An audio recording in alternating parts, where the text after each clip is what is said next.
BLM Kerala, Tamil Nadu, Pondicherry. ബിജെപിയുടെ ദേശീയ സംസ്ഥാന തലങ്ങളിൽ ഉടൻ തന്നെ വ്യാപകമായ പുനഃസംഘടന നടക്കാനൊരുങ്ങുന്നതായി സൂചന.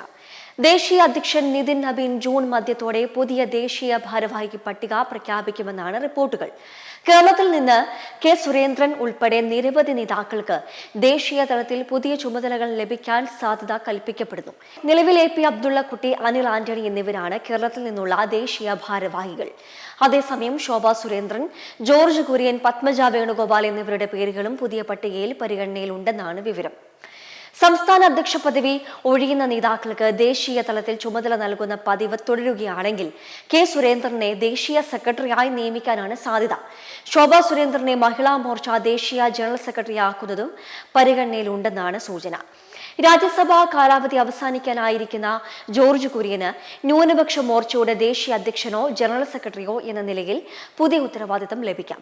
അതേസമയം അനിൽ ആന്റണിയോ അനൂപ് ആന്റണിയോ രാജ്യസഭയിലേക്ക് പരിഗണിക്കപ്പെടുമെന്നുള്ള വിലയിരുത്തലും സജീവമാണ്. കേന്ദ്രമന്ത്രിസഭാ വികസനം നടന്നാൽ കേരളത്തിൽ നിന്നുള്ള പ്രതിനിധി തലത്തിലും മാറ്റമുണ്ടാകാമെന്നാണ് സൂചന. നിലവിൽ രാജ്യസഭാംഗമായ C സദാനന്ദൻ കേന്ദ്ര മന്ത്രിസഭയിലെത്തുമെന്നുള്ള അഭ്യൂഹങ്ങളും രാഷ്ട്രീയ വൃത്തങ്ങളിൽ പ്രചരിക്കുന്നുണ്ട്. ഇതിനിടെ സംസ്ഥാന ഘടകത്തിലും അഴിച്ചുപണി ഉറപ്പായതായി വിലയിരുത്തപ്പെടുന്നു. ചില ജില്ലാ പ്രസിഡന്റുമാരെയും സംസ്ഥാന ഭാരവാഹികളെയും മാറ്റുന്ന കാര്യത്തിൽ സംസ്ഥാന അധ്യക്ഷൻ രാജീവ് ചന്ദ്രശേഖർ ദേശീയ നേതൃത്വവുമായി ചർച്ച നടത്തിയതായാണ് വിവരം. Thiruvananthapuram north, Ernakulam city, Kottayam west, Kottayam east, Pathanamthitta, Palakkad east, Malappuram east, Kozhikode rural, Thrissur north, Thrissur city, Alappuzha north ജില്ലകളിലെ അധ്യക്ഷന്മാരുടെ സ്ഥാനമാറ്റം പരിഗണനയിലുണ്ടെന്നാണ് റിപ്പോർട്ട്.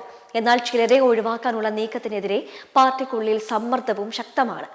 ഇരട്ട പദവികൾ അനുവദിക്കില്ല എന്ന പാർട്ടി നയം കാരണം തിരുവനന്തപുരം മേയറായ VV രാജേഷ് സംസ്ഥാന സെക്രട്ടറി പദവി ഒഴിയേണ്ടി വന്നേക്കും. ശോഭാ സുരേന്ദ്രൻ ദേശീയ നേതൃത്വത്തിലേക്ക് മാറിയാൽ സംസ്ഥാന ജനറൽ സെക്രട്ടറി സ്ഥാനത്തേക്ക് ഒഴിവുണ്ടാകും. അനൂപ് ആന്റണി രാജ്യസഭയിലെത്തിയാൽ ആ സ്ഥാനത്തേക്ക് ഷോൺ ജോർജ് എത്തുമെന്നുള്ള സാധ്യതയും ചർച്ചയിലുണ്ട്. പുനഃസംഘടനാ ചർച്ചകൾ സജീവമായതോടെ വിവിധ ജില്ലകളിലെ നേതാക്കൾ തങ്ങളുടെ പ്രവർത്തന നേട്ടങ്ങളുടെ കണക്കുകളുമായി സംസ്ഥാന നേതൃത്വത്തെ സമീപിക്കുന്നതായും റിപ്പോർട്ടുകളുണ്ട്. മെമ്പർമാരുടെ നിക്ഷേപങ്ങൾക്ക് ഉയർന്ന ലാഭവിഹിതം നൽകുന്ന കേന്ദ്ര സർക്കാർ സഹകരണ registered society Bharat Lajna multi state housing cooperative society limited.